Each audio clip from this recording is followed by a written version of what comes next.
স্বাগত নিউজ 24 চট্টগ্রাম প্রতিদিনে আপনাদের সাথে আছি আমি সোহাগ বক্স।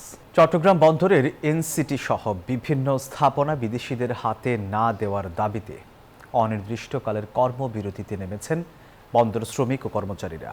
সকাল থেকেই বন্দরের আশপাশ এলাকায় বিক্ষোভ সমাবেশ ও মিছিল করছেন তারা। এর ফলে বন্দরের পণ্য খালাস ও রপ্তানি কার্যক্রমে স্থবিরতা দেখা দিয়েছে।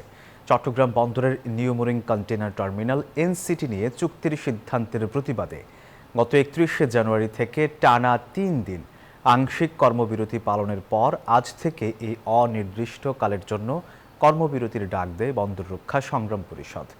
এদিকে এই সংকটের সমাধান না হলে আন্তর্জাতিক নৌবাণিজ্যে দেশের ভাবমূর্তি ক্ষুণ্ণ হওয়ার পাশাপাশি বড় ধরনের অর্থনৈতিক বিপর্যয়ের আশঙ্কা করছেন ব্যবসায়ীরা। আমাদের কর্মসূচি চলতেছে এবং চলবে। 3 ঘন্টার মধ্যে যদি প্রত্যাহার করা না হয় তাহলে আন্দোলনের কর্মসূচি আর কতটুকু বাকি আছে কতটুকু পর্যন্ত পৌঁছে যাবে ইনশাআল্লাহ। একজন মুক্তিযোদ্ধাকে জোটে নিয়ে স্বাধীনতার ঘোষক বানিয়ে প্রলাপ বকছে জামায়াতে ইসলামী, যা জাতির সঙ্গে স্পষ্ট প্রতারণা বলে মন্তব্য করেছেন বিএনপির স্থায়ী কমিটির সদস্য সালাউদ্দিন আহমেদ। সকালে কক্সবাজারের চকরিয়ার কোনাখালী ইউনিয়নে নির্বাচনী পথসভায় এই মন্তব্য করেন তিনি। আরও বলেন, নিজেরা ৭১-এ স্বাধীনতার বিরোধিতা করে আজ মুক্তিযোদ্ধার দল হিসেবে প্রতিষ্ঠিত করতে চায় দলটি। জনগণ ও স্বাধীনতার পক্ষের শক্তি জামায়াতে ইসলামের স্বাধীনতার ইতিহাস বিকৃতির প্রতিবাদ জানাবে বলে আশা করেন বিএনপির এই জ্যেষ্ঠ নেতা। বাংলাদেশ জামায়াতে ইসলামী যারা স্বাধীনতার বিরোধিতা করেছিল এই দেশের, তারা এখন মুক্তিযুদ্ধের ইতিহাস বর্ণনা করা শুরু করেছে। যারা বাংলাদেশের স্বাধীনতার বিরোধিতা করেছিল তারা বাংলাদেশের স্বাধীনতার ইতিহাসকে বিকৃতি করবে, এটাই স্বাভাবিক। ত্রয়োদশ জাতীয় সংসদ নির্বাচন ও গণভোট সুষ্ঠুভাবে সম্পন্ন করতে চট্টগ্রাম বিভাগের বিভিন্ন জেলায় প্রশাসনিক কর্মকর্তাদের সঙ্গে মত বিনিময় করেছে সেনাবাহিনী। দুপুরে নোয়াখালী জেলা প্রশাসকের কার্যালয়ে মত বিনিময় সভা করেন সেনাবাহিনীর কর্মকর্তারা। এ সময় সুষ্ঠু, অবাধ ও নিরপেক্ষ নির্বাচন নিশ্চিত করতে সবাইকে সমন্বিতভাবে দায়িত্ব পালনের আহ্বান জানান জেনারেল অফিসার কমান্ডিং জিওসি ৩৩ পদাতিক ডিভিশন ও area commander major general Mohammad Nazimuddoula.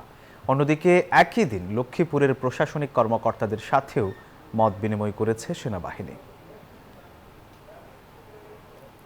বাংলাদেশের স্বাধীনতার ঘোষণা চট্টগ্রাম থেকেই হয়েছিল। সবার আগে চিৎকার করে ওলি আহমদ বলেছিলেন, উই রিভল্ট। সম্প্রতি চট্টগ্রামে ১১ দলের নির্বাচনী জনসভায় জামায়াত আমিরের এমন বক্তব্যে নতুন বিতর্কের জন্ম দিয়েছে। এতে হতাশা ও ক্ষোভ প্রকাশ করে মুক্তিযোদ্ধারা বলেন, ভবিষ্যতে মুক্তিযুদ্ধের ইতিহাস বিকৃতির এমন চেষ্টা হলে প্রতিরোধ করতে হবে। ৭১ সালের স্বাধীনতার ঘোষণা এখান থেকেই হয়েছিল। আপনাদেরই এক গর্বিত সন্তান সবার আগে চিৎকার দিয়ে বলেছিলেন, উই রিভল্ট। তিনি হচ্ছেন এলডিপির সম্মানিত সভাপতি ডক্টর কর্নেল ওলি আহমদ বীর বিক্রম। জিয়া রহমান সাহেবকে হাতে ধরে সামনে এগিয়ে নিয়ে গিয়েছিলেন। সোমবার সন্ধ্যায় চট্টগ্রামে ১১ দলীয় জোটের নির্বাচনী সমাবেশে জামাত আমির ডাক্তার শফিকুর রহমানের এমন বক্তব্যে দেশ জুড়ে তোলপাড় শুরু হয়। এর মাধ্যমে মুক্তিযুদ্ধের ইতিহাস বিকৃতির চেষ্টা হয়েছে বলে হতাশ ও ক্ষোভ জানান রণাঙ্গনের মুক্তিযোদ্ধারা। মেজর অফিসে জিয়ার নাম বলছে, ইউনি সিনিয়র, এবং এরপরে ওরা জিয়ার কাছে গেছে, তুমি জিয়া এসে ভাষণ দিতেন। জিয়ার ভাষণটা কিন্তু গোটা জাতিকে অনুপ্রাণিত করছে, এতে কোনো সন্দেহ নাই। জিয়া রহমান সাহেব তো তখন আমরা শুনেছি করলডাঙ্গাতে ছিলেন এদিকে, এবং কর্নেল ওলি সাহেব তার সহকারী ছিলেন। তো মেজরকে তখন সে সময় ক্যাপ্টেন ওলি তো রিভল্ট বলতে পারেন না এই কথাটা, এবং এই সূত্র ধরে জামাত নেতা যে সমস্ত বক্তব্য দিয়েছেন, আমার মনে হয় এটা সত্যতা নিয়ে প্রস্তর সভাপতি জাগতে পারে। এদিকে একই দিনে লোহাগড়ায় ১১ দলের আরেকটি জনসভায় ওলি আহমদও তুলে ধরেন মুক্তিযুদ্ধের নিজের অবদানের কথা। জিয়া এবং আমি দুজনেই বিএনপি করেছিলাম। মুক্তিযুদ্ধের সময় ক্যাপ্টেন ওলি আহমদ হিসাবে সর্বপ্রথম পাকিস্তানের বিরুদ্ধে বিদ্রোহ করেছিলাম। তবে মুক্তিযুদ্ধ নিয়ে নতুন করে আর যেন বিতর্ক সৃষ্টি না হয় সেদিকে রাজনীতিবিদদের সতর্ক থাকার আহ্বান জানান মুক্তিযোদ্ধারা। Desk report, news 24। সারা দেশে প্রচারণায় ব্যস্ত সময় পার করছেন প্রার্থীরা, যাচ্ছেন ভোটারদের দ্বারে দ্বারে, দিচ্ছেন নানা প্রতিশ্রুতি। এছাড়াও সভা সমাবেশ ও গণসংযোগ করে নিজেদের দল ভারী করার চেষ্টাও চালাচ্ছেন প্রার্থীরা। বিস্তারিত ডেস্ক রিপোর্টে।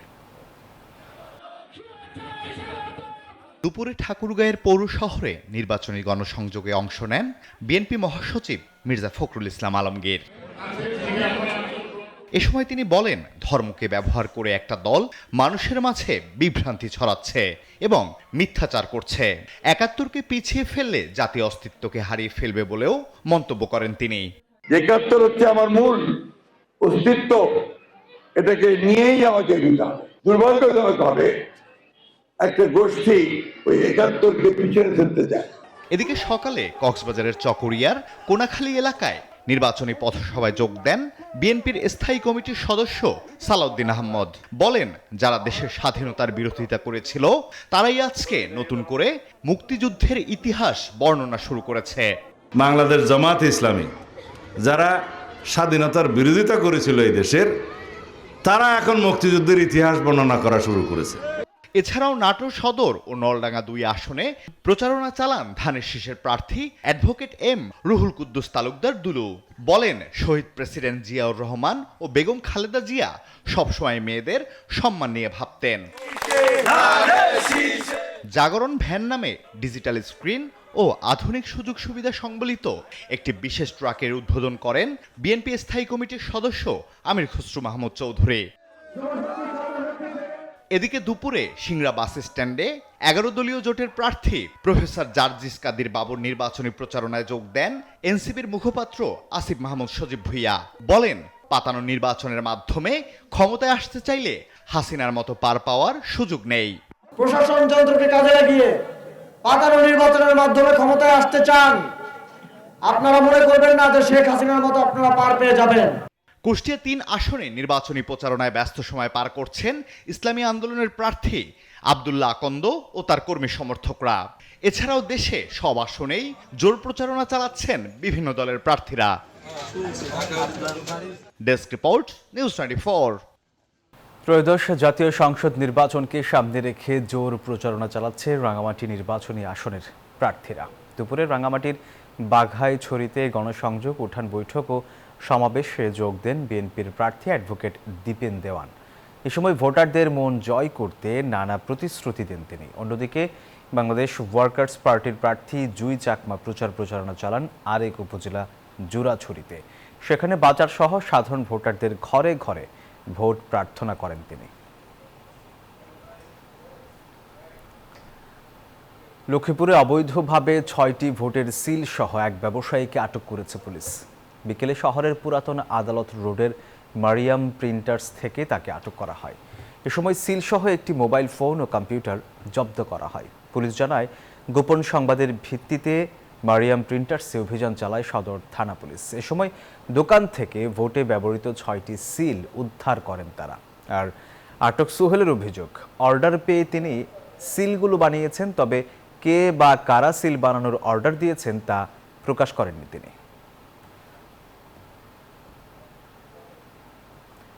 দর্শক, এই ছিল নিউজ 24 সংবাদ। এতক্ষণ সাথে থাকার জন্য ধন্যবাদ সবাইকে।